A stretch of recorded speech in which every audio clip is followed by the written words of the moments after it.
Welcome back to official Akhtar Rahman sir YouTube channel. एक नए video में आपका फिर से बहुत बहुत वेलकम है दोस्तों। एसएसटी पेडागोजी को लेकर, समाजशास्त्र पेडागोजी को लेकर सीटेट फरवरी 2026 के लिए फिर से कुछ इंपॉर्टेंट और सिलेक्टेड क्वेश्चन आज के इस वीडियो में हम आपके सामने लाए हैं। दोस्तों आप लोगों को पता होना चाहिए कि दोस्तों एसएसटी पेडागोजी या समाजशास्त्र हम जिसको कहेंगे, सामाजिक अध्ययन हम जिसको कहेंगे दोस्तों, पेपर 2 के लिए बहुत ज्यादा इंपॉर्टेंट होता है दोस्तों, क्योंकि यहां से 60 मार्क्स के क्वेश्चन आपको जो है पूछे जाते हैं और करीब करीब 40 से 45 जो है आपको सब्जेक्ट बेस्ड क्वेश्चन पूछे जाते हैं दोस्तों, और 15 नंबर के लिए आपको एसएसटी पेडागोजी पूछी जाती है। तो बड़ा इंपॉर्टेंट सब्जेक्ट होता है और यहां से ही तय होता है कि आप सीटेट पास होंगे या आप सीटेट फेल होंगे दोस्तों, क्योंकि बहुत ज्यादा इंपॉर्टेंट होंगे। और जिस प्रकार के प्रश्न करीब करीब वीडियो नंबर 9 हम यहां पर देख रहे हैं दोस्तों, और जिस प्रकार के प्रश्न हम हमारे चैनल के माध्यम से आप लोगों के लिए लगातार लेकर आ रहे हैं दोस्तों, तो बड़े इंपॉर्टेंट होने वाले। तो चलिए ज्यादा वक्त ना लेते हुए बढ़ते हैं आगे। वीडियो में आगे बढ़ने से पहले चैनल पे नए हो दोस्तों तो चैनल को सब्सक्राइब कीजिए, साथ ही साथ बेल नोटिफिकेशन को ऑन कीजिए ताकि आपको आने वाले वीडियोस के नोटिफिकेशन जो है वो आसानी से मिल पाए। और दोस्तों अगर आप हमसे जुड़ना चाहते हो तो डिस्क्रिप्शन में जाकर आपको हमारे टेलीग्राम और व्हाट्सएप चैनल को ज्वाइन कर लेना है, जहां से आपको तमाम अपडेट वक्त वक्त पर देखने के लिए मिलेंगी। साथ ही साथ अगर आप हमारे चैनल की मेंबरशिप हासिल करना चाहते हो तो सिंपली ज्वाइन बटन को ज्वाइन कर क्या है आप हमारे चैनल की मेंबरशिप हासिल कर सकते हो दोस्तों, जिससे क्या है आप हमारे सभी वीडियोस जो है वो बिल्कुल फ्री में जो है व्हाट्सएप यूट्यूब पर देख सकते हैं। बढ़ते हैं पहले प्रश्न की तरफ। वीडियो को एक बार दिल से लाइक कर देंगे। तो देखिए एसएसटी पेडागोजी क्या होती है, तो ये आपके सामने एसएसटी पेडागोजी मतलब सामाजिक शास्त्र पेडागोजी को लेकर पहला प्रश्न है कि सामाजिक विज्ञान विषयों का अध्ययन महत्वपूर्ण है क्योंकि यह बच्चों को सक्षम बनाता है। क्लास में सामाजिक विज्ञान मतलब समाज शास्त्र पढ़ाना महत्वपूर्ण क्यों है, इस प्रकार का प्रश्न पूछा गया है दोस्तों। और ये बच्चों को क्या बनाता है, तो देखिए अतीत की घटनाओं का मूल्यांकन करें, प्राकृतिक संसाधनों का संरक्षण करें, लोकतंत्र के बारे में विवरण जाने या फिर समाज और उसके पर्यावरण को समझे। तो देखिए दोस्तों सामाजिक विज्ञान से क्या होता है, समाज शास्त्र से क्या होता है कि बच्चे समाज और उसके पर्यावरण को समझ पाते हैं। तो आपका डी वाला विकल्प क्या हो जाएगा, यहां पर सही हो जाएगा बिल्कुल। यहां पर आपने क्या चीजें याद रखनी है कि लॉजिकली क्वेश्चन के आंसर देते हैं दोस्तों। टीएटी जैसा आपको थ्योरी और कंसेप्ट को याद रखने की जरूरत नहीं है, बस यहां पर क्या है आपको अपना दिमाग का इस्तेमाल करना और लॉजिकली क्वेश्चन के आंसर क्या है दोस्तों देते रहना है। चलिए अगला जो प्रश्न पूछा गया कि पृथ्वी पर तापमान के वितरण को प्रभावित करने वाला सबसे महत्वपूर्ण कारक निम्नलिखित में से कौन सा है, इस प्रकार का क्या है प्रश्न यहां पर आपको पूछा गया है दोस्तों। और 4 विकल्प दिए गए हैं, सूर्यतप है, सौर विकिरण है, स्थलीय विकिरण है या फिर समुद्र से दूरी। 4 विकल्प आपको बताए गए दोस्तों। और यहां पर हम आपको बताना चाहेंगे कि पृथ्वी पर तापमान के वितरण को प्रभावित करने वाला सबसे महत्वपूर्ण जो कारक है दोस्तों वो होगा सूर्यतप। मतलब आपका पहले वाला विकल्प क्या रहेगा, यहां पर सही रहेगा। जो पहला वाला ऑप्शन होगा दोस्तों वो बिल्कुल आपका क्या है यहां पर परफेक्ट रहेगा। चलिए अगला प्रश्न पूछा गया है। देखिए दोस्तों प्रश्न किस प्रकार पूछा गया है कि निम्नलिखित में से कौन सा विश्व में भारत का सबसे ऊंचा सड़क मार्ग है। तो देखिए विश्व में भारत का सबसे ऊंचा सड़क मार्ग कौन सा है, इस प्रकार का प्रश्न आपको यहां पर पूछा गया दोस्तों। विकल्प दिए गए हैं ईटानगर, पासी घाटी, मनाली, लेह, शिलोंग, सिलचर या फिर उधमपुर श्रीनगर। इस प्रकार क्या है आपको यहां पर 4 विकल्प दिए गए हैं। और देखिए विश्व में भारत का सबसे ऊंचा सड़क मार्ग है दोस्तों मनाली और लेह। मतलब आपका तीसरा विकल्प क्या रहेगा यहां पर सही रहेगा। जो ऑप्शन 3 होगा वो बिल्कुल यहां पर क्या है दोस्तों परफेक्ट रहेगा। इसके बारे में कुछ स्पष्टीकरण भी दिया गया है, आप आपकी स्क्रीन पर देख सकते हैं कि दिए गए विकल्पों में से बी मनाली लेह भारत का सबसे ऊंचा सड़क मार्ग है, जो विश्व के सबसे ऊंचे सड़कों में से एक है, जो हिमालय के कई ऊंचे दरों जैसे टांगलंग लगभग 17,480 फीट को पार करता है। हालांकि सीमा सड़क संगठन बीआरओ ने अब लद्दाख में मिगला और उमलिंगा दर्रे पर और भी ऊंचे सड़क मार्ग बनाए हैं, जो दुनिया के सबसे ऊंचे हैं। लगभग 19,400 मीटर फीट क्या है इसकी ऊंचाई है दोस्तों। तो इस प्रकार क्या है आप इसका स्पष्टीकरण भी यहां पर क्या है एनसीईआरटी के हवाले से देख सकते हैं, क्योंकि जो भी क्वेश्चन हम लेकर आते हैं वो एनसीईआरटी के हिसाब से ही आपके सामने लेकर आते हैं दोस्तों। प्रश्न पूछा गया है, प्रश्न इस प्रकार पूछा गया है कि देखिए निम्नलिखित में से किस लिपि में अशोक के अधिकांश अभिलेख लिखे गए हैं? तो देखिए अशोक के अधिकांश जो अभिलेख है दोस्तों वो ब्राह्मी लिपि में लिखे गए हैं। आप लोगों को पता होना चाहिए क्योंकि बिल्कुल सिंपल सा ये क्वेश्चन दोस्तों पिछले सालों की परीक्षा में भी पूछा गया था एसएसटी पेडागोजी को लेकर, समाजशास्त्र विषय को लेकर। अगला प्रश्न यहां पर पूछा गया कि निम्नलिखित में से कौन सा कथन चोल मंदिर के बारे में सही है? देखिए बड़ा इंपॉर्टेंट प्रश्न है दोस्तों क्योंकि चोल मंदिर को लेकर भी आपको लगभग हर दूसरी बार क्या है परीक्षा में प्रश्न पूछा जाता है। तो आपको यहां पर 4 विकल्प बताए गए हैं, इसमें से जो एक विकल्प होगा दोस्तों वो सही होगा और सही विकल्प की तरफ हम डायरेक्ट चलते हैं कि चोल मंदिर आर्थिक, सामाजिक और सांस्कृतिक जीवन का केंद्र थे। तो देखिए यहां पर आप समझेंगे दोस्तों कि चोल मंदिर के बारे में कौन सा कथन सही है, तो वो तीसरा वाला सही होगा क्योंकि चोल मंदिर आर्थिक, सामाजिक और सांस्कृतिक जीवन का क्या था, तो केंद्र था। ये आप समझेंगे दोस्तों। ऑप्शन 3 जो रहेगा हमारा बिल्कुल सही जवाब यहां पर रहेगा। अगला प्रश्न पूछा गया कि भारतीय राज्य डैश डैश है। तो देखिए दोस्तों भारतीय राज्य क्या है, इस प्रकार का प्रश्न आपको पूछा गया है। बिल्कुल सिंपल सा क्वेश्चन है दोस्तों, बिल्कुल आसान सा क्वेश्चन है क्योंकि मोटिवेशन हमको चाहिए। एसएसटी पेडागोजी मतलब दोस्तों आपको पास करने वाला सब्जेक्ट है, आपको क्वालिफाइड करने वाला सब्जेक्ट। तो देखिए यहां पर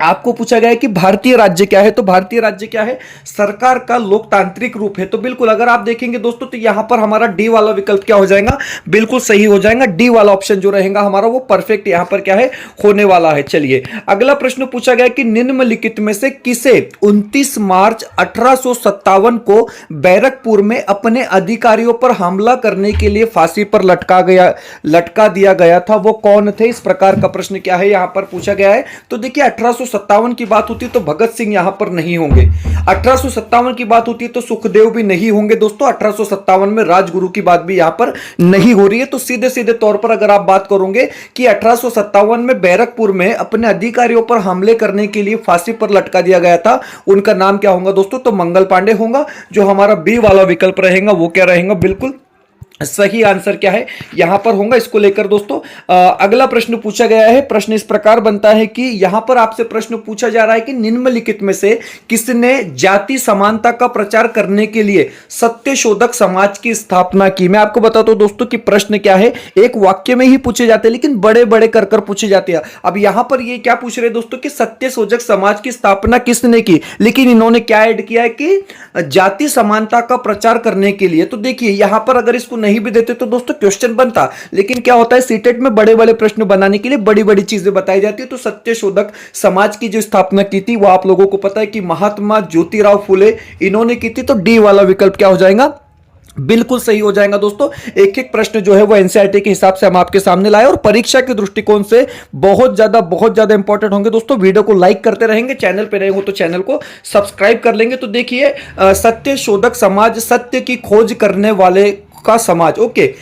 इसकी स्थापना जो है 24 सितंबर 1873 को ज्योतिराव फुले ने महाराष्ट्र के पुणे में की थी। मतलब हमारे यहां पर ही क्या है पुणे में इसको स्थापित किया गया था। इसका मुख्य उद्देश्य ब्राह्मण पुरोहितों के प्रभाव को कम करना, मूर्ति पूजा और जाति व्यवस्था का विरोध करना, वंचित वर्गों विशेषकर महिलाओं, शूद्रों और दलितों के बीच शिक्षा, सामाजिक अधिकार, न्याय और राजनीतिक पहुंच को बढ़ावा देना था दोस्तों। तो इसके बारे में भी आप क्या है अधिक मालूमात यहां पर देख सकते हैं। हम अपने अगले प्रश्न की तरफ बढ़ते हैं जहां पर क्वेश्चन नंबर 9 पूछा गया कि पृथ्वी से चंद्रमा का केवल एक ही पक्ष दिखाई देता है, इसका रीजन क्या है? तो देखिए हमने मराठी में भी ये क्वेश्चन देखे दोस्तों कि पृथ्वी से जो है चंद्रमा का एक ही पक्ष दिखाई देता है, इसका रीजन क्या है? डायरेक्ट उत्तर हम देखेंगे दोस्तों कि इसका जो आंसर रहेगा यहां पर वो रहेगा दोस्तों बी वाला कि पृथ्वी को चारों ओर घूमने में ठीक उतना ही समय लेता है जितना एक चक्कर पूरा करने में लगता है। तो आपका बी वाला विकल्प क्या रहेगा दोस्तों, यहां पर सही रहेगा। ऑप्शन बी जो होगा वो बिल्कुल हमारा क्या रहेगा,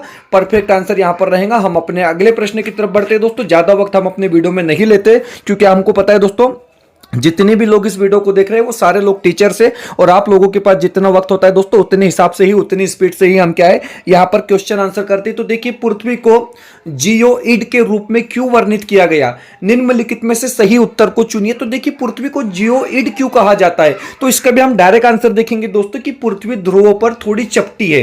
पृथ्वी क्या है दोस्तों, ध्रुवों पर थोड़ी चपटी है, इसलिए इसको हम क्या कहते हैं, जियोइड कहते हैं। मतलब आपका ए वाला विकल्प क्या हो जाएगा यहां पर, बिल्कुल सही होगा दोस्तों। आपका पहला वाला विकल्प जो है रहेगा वो बिल्कुल परफेक्ट रहेगा दोस्तों। वीडियो में आगे बढ़ने से पहले चैनल पे नए हो तो चैनल को सब्सक्राइब कीजिए, साथ ही साथ बेल नोटिफिकेशन को ऑन कीजिए ताकि आपको आने वाले वीडियोस के नोटिफिकेशन जो है वो आसानी से मिल पाए। और दोस्तों, अगर आप हमसे जुड़ना चाहते हो तो डिस्क्रिप्शन में जाकर आपको हमारे टेलीग्राम और व्हाट्सएप चैनल को ज्वाइन कर लेना है, जहां से आपको तमाम अपडेट वक्त वक्त पर देखने के लिए मिलेंगी। साथ ही साथ अगर आप हमारे चैनल की मेंबरशिप हासिल करना चाहते हो तो सिंपली ज्वाइन बटन को ज्वाइन कर क्या है आप हमारे चैनल की मेंबरशिप हासिल कर सकते हो दोस्तों, जिससे क्या है आप हमारे सभी वीडियोस जो है वो बिल्कुल फ्री में यूट्यूब के माध्यम से क्या है दोस्तों देख सकते हैं। वीडियो को प्लीज लाइक कर लेंगे, चैनल पे नए हो तो चैनल को सब्सक्राइब कर लेंगे। चलिए अगले प्रश्न की तरफ बढ़ जाते हैं। प्रश्न नंबर 11।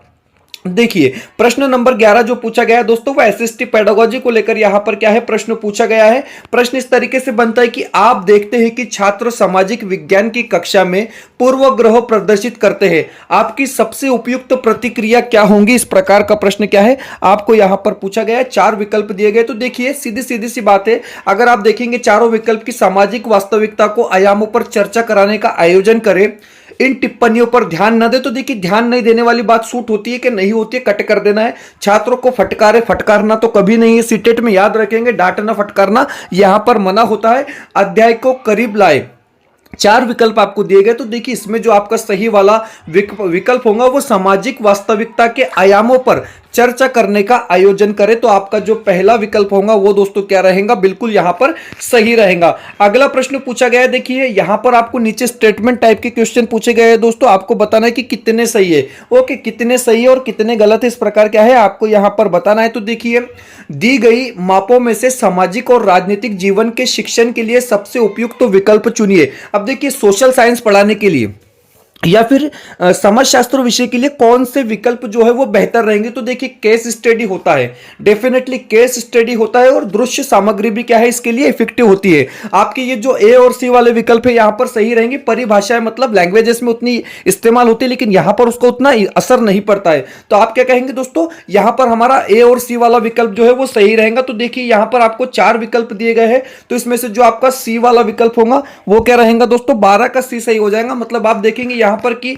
बिल्कुल 12 का सी वाला विकल्प सही है, क्योंकि अगर आप बात करोगे परिभाषाओं की तो देखिए, परिभाषाओं के संदर्भ में बताया गया कि हालांकि पाठ्य पुस्तकों में परिभाषाएं शामिल होती है, पर सामाजिक और राजनीतिक जीवन एसपीएल शिक्षण का प्राथमिक फोकस केवल परिभाषाओं को याद करवाना नहीं है। एसपीएल को ठोस अनुभव और व्यावहारिक स्थितियों के माध्यम से पढ़ाया जाना चाहिए, ताकि आलोचनात्मक सोच और समझ विकसित हो सके, न कि केवल अमूर्त परिभाषाओं के माध्यम से। इसलिए केवल परिभाषाओं पर निर्भर रहना सबसे उपयुक्त तरीका नहीं है। आप देखेंगे जैसे विकल्प यहां पर दिए गए तो इसलिए गलत है, क्योंकि वे संकेत देते हैं कि परिभाषा शिक्षण के लिए सबसे उपयुक्त तरीकों में से एक है, जबकि व्यावहारिक अनुभव आधारित तरीके केस स्टडी और दृश्य सामग्री अधिक प्रभावी होते हैं। लास्ट वाली लाइन अगर आप पढ़ोगे अच्छे से तो आपको समझ आ जाएगा कि परिभाषा में और केस स्टडी और दृश्य सामग्री में क्या फर्क होता है। तो चलिए अगले प्रश्न की तरफ बढ़ते हैं दोस्तों। प्रश्न नंबर 13 पूछा गया कि निम्नलिखित में से किस महासागर में मोना किया हवाई पाया जाता है, जो माउंट एवरेस्ट से ऊंचा समुद्र के नीचे का पर्वत है। इस प्रकार का प्रश्न पूछा गया है। मैं आपको हर बार बताता हूं दोस्तों कि क्वेश्चन क्या है, हमने खुद पढ़ लेना है और क्वेश्चन को पढ़कर समझ लेना है। तो देखिए, यहां पर हमारा जो पैसिफिक महासागर है दोस्तों, जो हमारा प्रशांत महासागर होगा वो बिल्कुल सही जवाब होगा। तो सी वाला विकल्प आपका क्या रहेगा दोस्तों, बिल्कुल यहां पर क्या है राइट आंसर रहेगा, क्योंकि अगर आप देखेंगे कि मोना केज हवाई प्रशांत महासागर में पाया जाता है। इसकी चोटी समुद्र तल से 4207.3 मीटर ऊपर है, जो हवाई राज्य के उच्चतम बिंदु और पृथ्वी पर एक द्वीप की दूसरी सबसे ऊंची चोटी पर मिलती है। इस प्रकार क्या है इसकी इंफॉर्मेशन भी यहां पर क्या है दोस्तों दी गई है। चलिए अगला प्रश्न पूछा गया कि ज्योतिराव फूले ने अपनी पुस्तक गुलामगिरी निम्नलिखित में से किसको समर्पित की। तो पहला प्रश्न क्या बनता है कि गुलामगिरी पुस्तक किसने लिखी, महात्मा ज्योतिबा फूले इन्होंने लिखी है। अब पूछा जा रहा है कि ज्योतिराव फूले ने अपनी पुस्तक गुलामगिरी में से किसको समर्पित की। तो देखिए, इन्होंने जिसको समर्पित की दोस्तों, हम उसका उत्तर यहां पर देखेंगे कि दास्ता समाप्त करने के लिए अमेरिकी गृह युद्ध में भाग लेने वाले अमेरिकी, इनको क्या है दोस्तों, इन्होंने अपनी पुस्तक गुलामगिरी समर्पित की थी। याद रखेंगे ऑप्शन सी क्या रहेगा हमारा बिल्कुल सही विकल्प यहां पर क्या है दोस्तों रहेगा। चलिए अगला प्रश्न पूछा गया है कि निम्नलिखित में से कौन भारत की संविधान सभा के अध्यक्ष थे। तो देखिए बिल्कुल सिंपल सिंपल सा क्वेश्चन है दोस्तों, 4 बार परीक्षा में पूछा जा चुका है सीटेट की। मैं आपको बताता हूं कि सीटेट क्या करता है, तो प्रश्नों को रिपीट करता है। यहां पर क्या है आपके 4 ऑप्शन, राजगोपालचारी है, अंबेडकर जी है, राजेंद्र प्रसाद है और फिर जवाहरलाल नेहरू जी है। तो देखिए अगर आप देखेंगे दोस्तों कि भारत की संविधान सभा के अध्यक्ष कौन थे, तो डॉक्टर राजेंद्र प्रसाद थे। याद रखेंगे, याद है तो ठीक है दोस्तों, नहीं तो आपको पता होना चाहिए कि राजेंद्र प्रसाद जो थे वो संविधान सभा के अध्यक्ष थे दोस्तों। ऑप्शन सी क्या रहेगा हमारा सही रहेगा। देखिए आप आपकी स्क्रीन पर यहां पर देख सकते हैं दोस्तों कि सीटेट के लिए एनसीईआरटी के हिसाब से हम यहां पर नोट्स आपके लिए लेकर आए दोस्तों, जो परीक्षा के दृष्टिकोण से आप लोगों के लिए बहुत ज्यादा इंपॉर्टेंट होंगी। अगर आप पेपर 1 दे रहे दोस्तों तो आपको मराठी भाषा पेडागोजी, हिंदी भाषा पेडागोजी, ईवीएस मतलब परिसर अभ्यास और बाल मानस शास्त्र के नोट्स यहां पर सिर्फ और सिर्फ 499 रुपए में दिए जा रहे हैं दोस्तों। फिलहाल 50% ऑफ है और कब तक रहेगा नहीं पता। तो देखिए ये सारे नोट्स क्या है आप यहां पर 499 रुपए में प्राप्त कर सकते हैं। दूसरी बात, पेपर 2 के लिए आपको मराठी भाषा पेडागोजी, हिंदी भाषा पेडागोजी, बाल मानस शास्त्रों या सीडीपी आप उसको कहेंगे दोस्तों, और एसएसटी पेडागोजी मतलब सामाजिक अध्ययन या सामाजिक शास्त्रों, ये सारे नोट्स क्या है आपको 499 रुपए में यहां पर दिए जा रहे हैं दोस्तों। 999 रुपए के नोट्स आपको सिर्फ और सिर्फ 50% ऑफ में यहां पर 499 रुपए में दिए जा रहे हैं। पीडीएफ में आपको ये नोट्स तुरंत मिल जाएंगे दोस्तों, और दोनों पेपर अगर आप दे रहे हैं तो 599 रुपए में दोनों पेपर के नोट्स क्या है यहां पर आपको दिए जा रहे हैं। स्क्रीन पर एक कॉन्टेक्ट नंबर दिया गया है दोस्तों, अभी इस नंबर पर व्हाट्सअप कर क्या है आप इसको परचेस कर सकते हैं। सिंपली आपको करना क्या है, आपको व्हाट्सएप पर एक स्कैनर दिया जाएगा दोस्तों, उस पर पेमेंट करने के बाद स्क्रीनशॉट भेजना और तुरंत आपको ये नोट्स मिल जाएंगे। मैं आपको बता रहा हूं इतना कर लेंगे परीक्षा में काफी है दोस्तों, इतना पढ़ लो, इतना कर लो, और उसके साथ ही साथ हमारे 150 वीडियोस आपको मिलने वाले, उसकी प्रैक्टिस कर लो दोस्तों। आपको परीक्षा में 100% जो है 100 से ज्यादा नंबर मिलेंगे दोस्तों, इस बात की हम आपको गारंटी देते हैं, क्योंकि सीटेट की परीक्षा होती है लॉजिकली परीक्षा, दिमाग के बेस पर यह परीक्षा होती है दोस्तों। यहां पर रट्टा लगाने की और चीजें याद करने की जरूरत नहीं होती, बस अपना माइंड यूज करना होता है दोस्तों, और पूरा का पूरा पेपर हल करना होता है। डेफिनेटली आप क्या है 100 से ज्यादा नंबर हासिल करेंगे। तो अगर आप इसको परचेस करना चाहते हो दोस्तों, तो स्क्रीन पर एक नंबर दिया गया है, उस नंबर पर अभी व्हाट्सएप कर आप क्या है इसको परचेस कर सकते हो दोस्तों। और ज्यादा मालूमात चाहिए तो व्हाट्सएप के जरिए से आप क्या है इंफॉर्मेशन हासिल कर सकते हैं। वीडियो को लाइक कर लेंगे, चैनल पे नए हो तो चैनल को सब्सक्राइब कर लेंगे। चलिए ओके अगले प्रश्न की तरफ बढ़ते हैं। ओके चलिए प्रश्न पूछा गया है कि मध्यकाल में जनजातीय समूहों के बारे में हमें बहुत कम जानकारी है, क्योंकि अब देखिए जनजातियों के बारे में बहुत कम जानकारी क्यों है, तो देखिए यहां पर मैं आपको बताऊंगा दोस्तों कितना आसान ये क्वेश्चन है। क्योंकि अगर हम किसी चीज को लिखते हैं, कोई समाज है वो अपनी कहानियां लिखता है, अपने किस्से लिखता है, तो आगे तक जाती है इतिहास में, हम दूर तक उसको फैला सकते हैं। लेकिन जनजातियों के बारे में क्या है दोस्तों, यहां पर बताया गया है कि वे लिखित दस्तावेज नहीं रखते थे, इसलिए उनके बारे में कम जानकारी। डेफिनेटली सीधी सी बात है कि उनके पास लिखित दस्तावेज ना होने की वजह से उनके बारे में हमारे पास जानकारी क्या है दोस्तों, तो कम है। ऑप्शन डी क्या रहेगा हमारा सही जवाब रहेगा। चलिए नेक्स्ट क्वेश्चन, प्रश्न पूछा गया कि निम्नलिखित में से किसने कुरान की आयतों की पुनर्व्याख्या करके कहा कि महिलाओं को भी शिक्षा का अधिकार मिलना चाहिए। तो देखिए मुमताज अली ने कहा। मुमताज अली ने क्या कहा, इन्होंने क्या किया दोस्तों कि कुरान की आयतों की पुनर्व्याख्या करके कहा कि महिलाओं को भी शिक्षा का अधिकार मिलना चाहिए। याद रखेंगे किसने कहा था, तो मुमताज अली इन्होंने कहा था। तो सी वाला विकल्प आपका क्या हो जाएगा दोस्तों, सही हो जाएगा। ऑप्शन सी जो रहेगा वो बिल्कुल परफेक्ट आंसर क्या है हमारा यहां पर रहेगा। चलिए प्रश्न बनता है कि निम्नलिखित में से कौन से पुरापाषाण स्थल में चूना पत्थर से बने औजार मिले थे। तो देखिए प्रश्न को समझ लेंगे दोस्तों। प्रश्न पूछा गया है कि कौन से पुरापाषाण स्थल में मतलब कौन से प्लेस में चूना पत्थर से बने औजार मिले थे। कौन से प्लेस में चूना पत्थर से बने औजार मिले थे, तो हुस्गी में मिले थे। कहां मिले थे, तो हुस्गी में मिले थे। याद रखेंगे दोस्तों ऑप्शन बी क्या रहेगा आपका सही विकल्प रहेगा। हुस्गी के बारे में अगर आप देखेंगे तो बताया गया है कि हुस्गी कहां है, तो कर्नाटक में स्थित है। एक महत्वपूर्ण पुरातात्विक पुरापाषाण स्थल है जो विशेष रूप से चूना पत्थर से बने औजारों के लिए जाना जाता है। इस क्षेत्र में स्थानीय रूप से चूना पत्थर आसानी से उपलब्ध था, जिसका उपयोग प्रारंभिक मानव द्वारा विभिन्न प्रकार के औजारों जैसे हस्त कुल्हाड़ी और क्विलर बनाने के लिए किया जाता था। तो हुस्गी कर्नाटक क्या है, आपने यहां पर क्या है दोस्तों याद रखना है। प्रश्न अगला पूछा गया है कि निम्नलिखित में से किन सेवाओं को सार्वजनिक सेवाओं किया जा सकता है, शामिल किया जा सकता है, होना चाहिए था कि किन सेवाओं को सार्वजनिक सेवाओं में शामिल किया जा सकता है। तो देखिए आपको यहां पर विकल्प भी बताए गए दोस्तों। अब सार्वजनिक सेवाएं कौन सी हमको बताना है। तो देखिए सार्वजनिक सेवा की बात करेंगे आप, तो देखिए पुलिस क्या हो जाती है दोस्तों, सार्वजनिक सेवा हो जाती है, न्यायिक सेवाएं बिल्कुल सार्वजनिक सेवाएं हो जाती है, और शैक्षणिक सेवाएं या शैक्षिक सेवा, लेकिन निर्माण की सेवा यहां पर क्या है दोस्तों, भिन्न है। तो आपका जो ऑप्शन ए बी सी रहेगा वो क्या रहेगा, आपका बिल्कुल सही विकल्प रहेगा। तो देखिए आंसर की बात करते हैं, आंसर यहां पर बी बताया जा रहा है, तो ए बी सी हमारा सही विकल्प रहेगा। ऑप्शन बी जो रहेगा दोस्तों वो बिल्कुल परफेक्ट आंसर क्या है यहां पर रहेगा। अगला प्रश्न पूछा गया कि निम्न जनजातियों की दुर्दशा पर ज्योतिराव फूले की 1873 में आई किताब समर्पित है। देखिए दोस्तों वही प्रश्न रिपीट हो रहा है, इसके पहले हमने गुलामगिरी के बारे में प्रश्न पढ़ा था, वही प्रश्न यहां पर रिपीट हो रहा है, बदल कर पूछा गया। मैं आपको बता रहा हूं कि वही क्वेश्चन आते हैं, इधर की उधर बस भाषा डाल दी जाती है दोस्तों। तो देखिए अमेरिकी गृह युद्ध में दास प्रथा का विरोध करने वाले कार्यकर्ताओं को, तो आपका पहले वाला विकल्प फिर से क्या हो जाएगा, यहां पर सही रहेगा दोस्तों। ऑप्शन एक जो रहेगा आपका वो बिल्कुल सही रहेगा। तो इस प्रकार क्या है दोस्तों, हमने यहां पर एसएसटी पेडागोजी को लेकर इंपॉर्टेंट 20 प्रश्न देखे हैं दोस्तों, जो परीक्षा के दृष्टिकोण से मैं बताता हूं आपको इसी प्रकार की प्रैक्टिस की जरूरत है दोस्तों, और बिल्कुल 100 से ज्यादा नंबर आप क्या है सीटेट की परीक्षा में हासिल करेंगे, इस बात की हम आपको गारंटी देते हैं दोस्तों। और एसएसटी पेडागोजी का सिर्फ नोट्स अगर आप खरीदना चाहते हैं तो 250 रुपए में यहां पर आपको क्या है दोस्तों, बिल्कुल एनसीईआरटी के सिलेबस के हिसाब से पूरा का पूरा कंसेप्ट, पूरा का पूरा कंटेंट यहां पर मिलेगा दोस्तों, फुल सिलेबस के हिसाब से। और बिल्कुल इसको पढ़कर क्या है आप अच्छे नंबर जो है एसएसटी पेडागोजी में समाजशास्त्र में हासिल कर सकते हैं। 249 रुपए में आपको ये किताब यहां पर मिलने वाली है दोस्तों। स्क्रीन पर एक नंबर दिया गया है, किताब में ही एक नंबर दिया गया है, उस नंबर पर व्हाट्सअप कर आप इसको क्या है परचेस कर सकते हो। और पूरा का पूरा अगर आप नोट्स चाहते हैं दोस्तों पेपर 2 के लिए, तो 499 रुपए में आपको मराठी, हिंदी, बाल मानस शास्त्र और समाजशास्त्र के नोट्स यहां पर मिल जाएंगे। अभी व्हाट्सअप कर ले दोस्तों, तुरंत आपके व्हाट्सअप पे ये नोट्स तुरंत भेज दिए जाएंगे, जो आपकी परीक्षा के लिए बहुत ज्यादा इंपॉर्टेंट है। परीक्षा में अभी भी जो है दोस्तों 52 दिन का वक्त बचा है, इतना वक्त काफी होता है सीटेट में 100 से ज्यादा नंबर लेने के लिए। वीडियो को ज्यादा से ज्यादा शेयर करेंगे, ज्यादा से ज्यादा लाइक करेंगे दोस्तों, और वीडियो बेहतर लगे तो कमेंट कर हमें अपना फीडबैक जरूर देंगे। मिलते हैं नए वीडियो में बेहतर अपडेट के साथ।